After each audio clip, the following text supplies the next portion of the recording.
Hi, it's Vicky Papaioannou here and I'm happy to guest design here today, so I will create a lovely flower card. For that I will be using one stamp set from the latest release by My Favorite Things, which is called More Rustic Flowers. I will be stamping a bunch of flowers and a bunch of leaves, since at this stage I don't know exactly how many of them I'm going to need.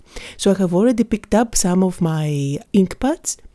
And since this is a layering stamp set, there are two different layers for every leaf, as well as different layers for the flowers, and that's why I have picked up two different shades of each ink pad, so that I can use them accordingly. Now I wanted to create a very soft looking card and quite clean and simple, and I picked a certain palette that I really love to work with, and if you are curious on the exact name of ink pads that I used, you will find them on screen as well as on the blog. And after stamping all my leaves, I'm going to go ahead and start stamping the flowers. For that I'm going to use the shades of yellow, pink and blue that I have on my table. And I actually used three different designs of flowers from the stamp set, and I stamped each flower 3 times, each time with a different color shading. And when I am creating cards like that with flowers, I always like to go ahead and stamp way more flowers and leaves than I actually need, since I have all the supplies on my craft table, and then I end up having way more, and I can end up making more cards than the one that I have planned. After completing my stamping, I did a lot of die cutting, so you can see all the images cut out there. And I also used one of the dies from the new stitched tag corner tags, and these are the rectangles, and as you can see I used the second largest. And then I'm going to stick that on top of my card base, just to add some more interest on a rather simple card. For my sentiment, I went with a big bold word that says You, and this actually comes from the Die-namics You Trio. It comes with in a set with 3 different fonts of You. They are perfect for sentiments, and I use them all the time.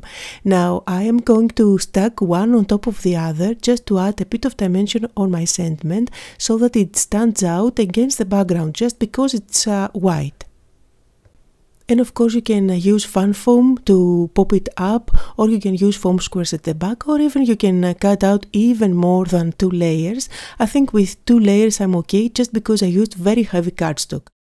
And I still have a little thing to do to finish off the flowers. I have stamped this branch with the berries, and just because I don't know how to align the berries on top of the branch, I always like to cut out first the image and then stamp them, since I find it easier this way. And when I am creating a flower composition on top of a card, I always play around a little bit, trying to decide where everything is going to go. I usually take a photo of my final layout, and then I go ahead and follow that photo and start sticking everything down. To stick everything down, I used my white glue. And you don't want to cover up the back with glue all over, since you need to have that freedom to tack underneath flowers and leaves, and that's why I used only a dot at the back and only at the center. And finally I'm going to add some glue at the back of my sentiment, and then stick that directly on top of all the flowers. Now I'm going to complete my sentiment by stamping Make Me Smile with Versamark ink on black cardstock, and then I'm going to apply some white embossing powder. This comes from the All About You stamp set, and it's a lovely stamp set that is packed with sentiments that you can pair with the word You. So I have cut my sentiment into a thin strip, and now with my scissors I'm going to make it even smaller, and I'm planning to tag it underneath the word You. So I measured how long I want this to be, and I used my scissors to chop off the excess, and now I'm going to add some white glue at the back and stick it in place. And I just love the look of white on black when it comes to sentiments for clean and simple cards, just because they really make a statement. And now finally I'm going to finish it off by using my clear Nuvo drops, just adding some dots at the center of the flowers, as well as a few drops here and there.